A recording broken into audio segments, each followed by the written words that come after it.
Kejahatan korupsi dikategorikan sebagai kejahatan luar biasa. Karena kategorinya kejahatan luar biasa, maka penuntasan kasus korupsi susahnya juga luar biasa. Olehnya itu dibutuhkan penanganan yang luar biasa, bukan penanganan biasa-biasa seperti selama ini. Pada semester akhir 2014, ACC Sulawesi merilis penanganan kasus korupsi di Kejati, Sulselbar maupun Kejari di Sulawesi Selatan sebanyak 95 kasus, dengan perincian di Kejati Sulsel 44 kasus, Kejari Sesulsel 36 kasus, serta Polda Sulselbar 15 kasus.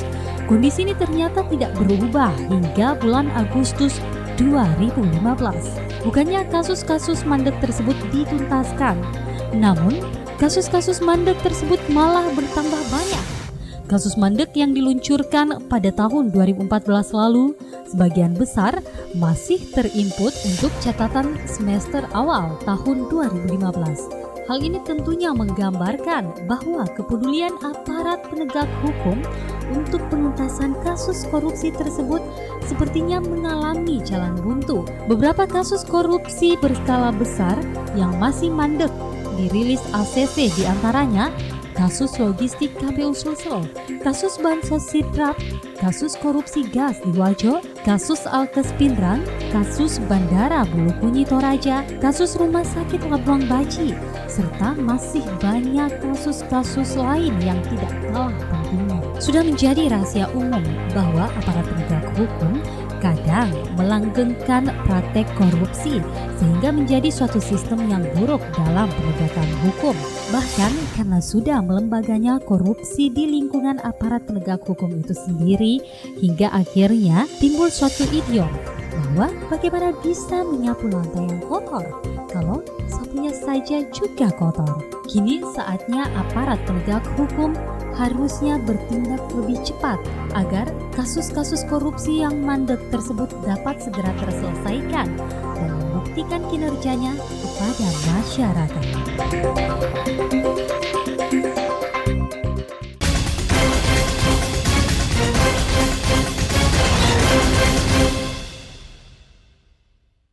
Assalamualaikum warahmatullahi wabarakatuh dan selamat malam pemirsa. Terima kasih Anda masih terus bersama kami di channel 53 UHF Go TV. Untuk malam hari ini kembali kita berjumpa di Go Talk Show, dan seperti biasa untuk Go Talk Show kita akan membahas satu topik yang akan kita upayakan untuk mengerucutkan, mencari solusi dan membahas selama kurang lebih 45 menit ke depan. Untuk hari ini di edisi Kamis 13 Agustus 2015 kita akan membahas penuntasan kasus korupsi mandek di Sulawesi Selatan. Sejumlah informasi sudah pernah kami hadirkan untuk Anda, termasuk bagaimana ACC Sulawesi ini membuat sebuah rilisan yang mengeluarkan jumlah tertentu dari sejumlah kasus korupsi di Sulawesi Selatan, baik itu yang ditangani kepolisian maupun kejaksaan, dan kemudian dicari tahu, dievaluasi apa kira-kira yang menjadi penyebab sampai akhirnya kasus-kasus ini tidak bisa terselesaikan di Sulawesi Selatan. Pemirsa, untuk malam hari ini saya sudah bersama Bapak Dr. Hamsir SHMH, akademisi UIN Alauddin Makassar, dan juga Bapak Mulya Sarmono, peneliti ACC Sulawesi, dan sebentar kita akan berbincang dengan dua orang narasumber kami. Pemirsa, kejahatan korupsi dikategorikan sebagai extraordinary crime atau kejahatan luar biasa, tindakan kriminal luar biasa. Nah, mungkin karena luar biasanya ini bukan karena sekedar dampaknya yang mengena ke masyarakat, mengena secara luas ke negara, tetapi juga penanganannya yang harus luar biasa. Kita akan mulai obrolan kita untuk malam hari ini. Saya sapa dulu kedua narasumber saya. Assalamualaikum, selamat malam. Bapak sehat? Sehat, alhamdulillah. Alhamdulillah. Kalau sedari tadi saya perhatikan raut wajahnya dan juga semangatnya, insya Allah sehat Pak ya. Iya, insya Allah. Lahir batin. Amin. Mungkin kita langsung saja Pak ya, waktu yang sangat-sangat membatasi. Saya mungkin ke Pak Mulya dulu. Kalau ACC terakhir kemarin ada beberapa liputan juga yang sudah sempat kami hadirkan, ada sejumlah kasus, ada 100 lebih kasus di Sulawesi Selatan itu mandek. Apa yang kemudian mendasari sampai akhirnya ada rilisan semacam ini yang dikeluarkan ACC? Iya, yang pertama ya Mbak ya, saya ingin menjelaskan bahwa korupsi di Indonesia itu berbeda dengan korupsi yang ada di negara-negara lain, Mbak. Oh. Iya, karena korupsi terjadi secara masif, sistematis dan terstruktur, Mbak. Mulai dari hulur sampai hilir pemerintahan kita sudah terjangkit penyakit korupsi itu. Iya, seperti itu. Dalam Undang-Undang KPK sendiri telah disebutkan itu poin menimbangnya disebutkan bahwa korupsi itu sudah merajalela, terus melanggar hak-hak ekonomi sosial masyarakat sehingga digolongkan seperti yang Mbak bilang tadi sebagai kejahatan yang luar biasa atau extraordinary crime. Ya, data dari Transparency International, Mbak. Sebelum kita masuk ke jawaban kita, saya jelasin. Data dari Transparency International 2014 kemarin, Mbak ya, menyebutkan bahwa Indonesia berada pada urutan 107 dari 174 negara, Mbak. Jadi Indonesia masuk ke kategori negara terkorup. Berbeda tetangga kita kayak Malaysia, dia urutan 50, Singapura itu urutan 7 atau negara yang sedikit korupsinya. Iya. Nah, kalau kita bicara terkait bagian timur Indonesia atau Sulawesi Selatan dan Barat, kemarin kami merilis ya kasus korupsi senilai 144, Mbak. Iya, pembagiannya itu di Kejari, Sesul-Selbar ada 70 kasus yang kemudian ditangani, di Kejati ada 59 dan di Polda ada 15 kasus. Sebenarnya rilis ini bertahap kami lakukan setiap tahun, Mbak. Jadi kemarin tahun 2014 kami juga merilis ada 96 kasus, jadi ada tingkatan kasus yang luar biasa. Ada banyak kasus yang muncul yang kemudian dinilai mandek. Nah, kenapa kemudian ada disebut mandek? ACC kemudian menemukan ada beberapa modus kasus tersebut kenapa kemudian mandek. Yang pertama, memang sengaja didiamkan oleh penegak hukum kita. Ya, kasus korupsi ini di Sulsel ini selain parah, penanganannya juga agak-agak parah, Mbak. Temuan kami. Ya, yang pertama itu ya modusnya. Contohnya di kasus Gernas Kakao Luwu, Mbak. Kasus korupsi Gernas Kakao Luwu itu tahun 2009 kalau tidak salah. Ya 2009 ditangani sampai sekarang tidak selesai. Bansos 2008 juga. Itu kasus lama. Dan itu kemudian menurut kami sengaja didiamkan. Kedua, ada juga modus yang kemudian ACC temukan pada tahap penyelidikan itu stagnan atau hanya di situ-situ saja dan kemudian tak lama kemudian dihentikan juga. Salah satu contoh kasusnya Bansos Sidrap. Bansos Sidrap itu penyelidikan tapi kami dengar katanya sudah dihentikan. Nah, selanjutnya ada juga modus tahap penyelidikan dinaikkan ke penyidikan, di penyidikan justru kemudian dihentikan juga. Banyak kasus yang kemudian kita temukan seperti itu. Di SP3 termasuk kasus korupsi pembangunan Menara Pinisi, UNM. Ya. Terus ada juga modus yang kemudian kita temukan kasus korupsinya bolak-balik dari kepolisian, kejaksaan sehingga penanganannya lama. Berarti ada indikasi ACC di sini melihat korupsinya bukan hanya terjadi pada kasus yang akan ditangani, tetapi juga ada sebuah indikasi korupsi bahwa korupsi juga mulai terjadi di lingkaran yang seharusnya menangani kasus korupsi yang terjadi ini. Betul. Ada indikasi seperti itu ya.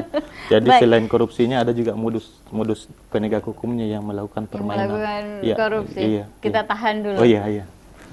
Pak Dr. Hamsir, ketika misalkan sebuah lembaga melihat seperti ini, menilik dari dua sisi ya, pelaku korupsinya dan kemudian instansi yang seharusnya melakukan penanganan kasus korupsi. Dari segi akademis, Bapak melihat ini seperti apa? Apakah sengaja mencari kesalahan atau mungkin memang harus ada pihak-pihak yang melakukan kontrol? Saya coba untuk mengulang kembali apa yang dirilis oleh ACC itu menjadi keperhatian juga buat kita semua ya. Karena ternyata rilis itu menunjukkan suatu peningkatan, ya bukan suatu penurunan. Harapan kita sebenarnya pemberantasan korupsi ini terjadi penurunan.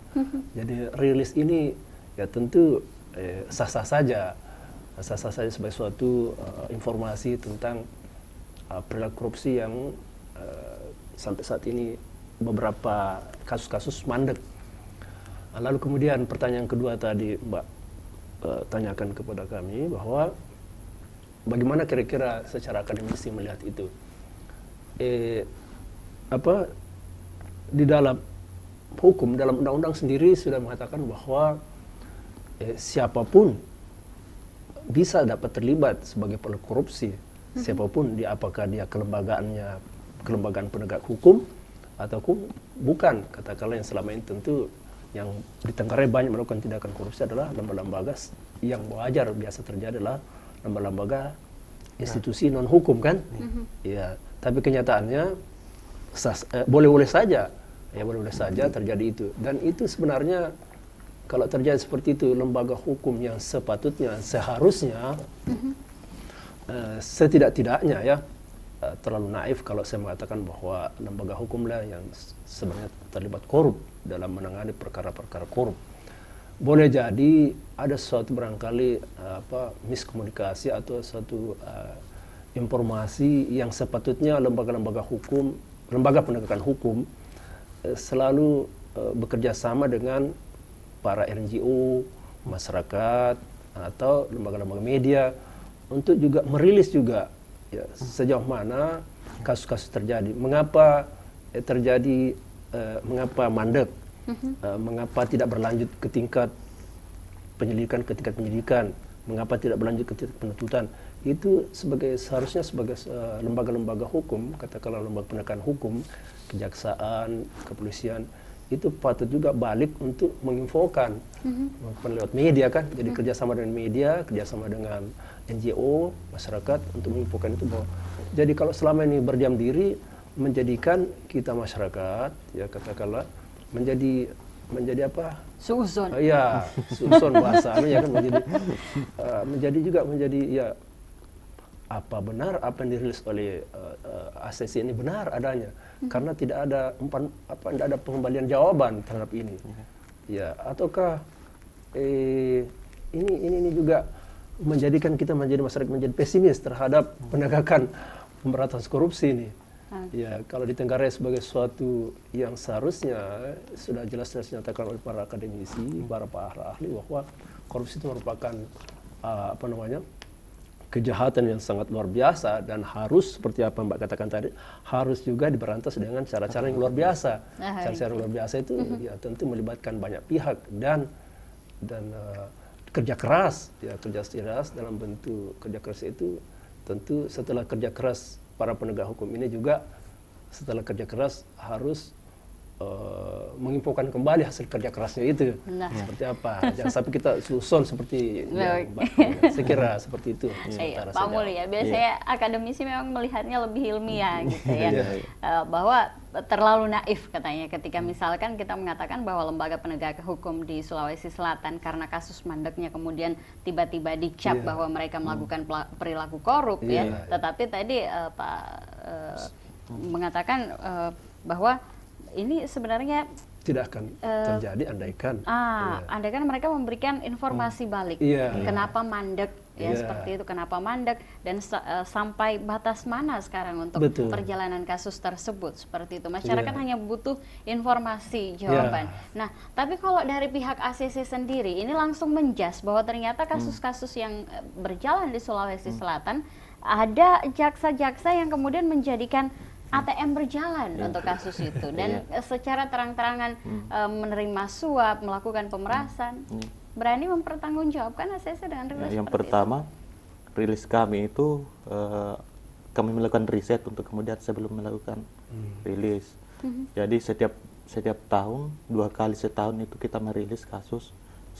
Akhir tahun kemudian merilis catatan akhir tahun kasus mandek di Sulsel dan itu sudah setiap tahun kami lakukan dan sampai detik ini pihak kepolisian maupun kejaksaan tidak berani untuk kemudian membantah rilis kami. Nah, itu kan Itu poin pertamanya kenapa kemudian kami menyimpulkan seperti itu. Kedua, kami juga menemukan di lapangan bahwa memang ternyata ada beberapa kasus yang kemudian dijadikan ATM berjalan oleh oknum penegak hukum ini. Contohnya kasus dana aspirasi Kenek Ponto. Di situ ada oknum kejaksaan tinggi yang kemudian diduga menerima suap. Ada juga kasus di Polman, Kejari Polman yang kemudian memeras tersangka korupsi. Ada juga sebelumnya pungutan liar yang dilakukan oleh Kejati. Kami punya data itu, dan sayangnya penanganan kasus itu untuk reformasi atau memperbaiki internal kejaksaan tinggi maupun kejaksaan negeri itu bisa dibilang tidak setengah hati lah seperti itu. Kami melihatnya seperti itu sih. Jadi data kami itu kami melakukan riset yang panjang, kemudian kami melakukan pemantauan. Kami juga mendapatkannya dari kejaksaan sendiri, melalui penyuratan dan sebagainya. Jadi saya kira sampai sekarang data-data kami tidak terbantah begitu. Seperti itu ya. Jadi tidak naif ketika dikatakan bahwa memang ada perilaku korup di antara penegak-penegak hasil risetnya. Hasil riset. Dan itu setiap tahun kami lakukan 3 kali setahun. Saya dekat secara akademis lagi. Riset itu menunjukkan suatu kajian ilmiah. Kajian bisa ilmiah dibenarkan. juga seperti itu bisa dibenarkan. Baik, kita break dulu. Kita break dulu. Sebentar kita kembali lagi. Baik, tadi sudah terjadi sejumlah perdebatan ya. Ada yang mengatakan bahwa terlalu naif ketika dikatakan bahwa para penegak hukum melakukan perilaku korup untuk memberantas tindakan korupsi di Sulawesi Selatan. Tapi pihak ACC sendiri mengatakan bahwa ketika misalkan ada riset yang sudah dilakukan, para penegak hukum dari hasil rilis ini belum pernah sekalipun berhasil untuk membantahkan dan mencoba untuk membantahkan seperti itu. Sebentar kita lanjutkan kembali, tetap bersama kami di Go Talk Show.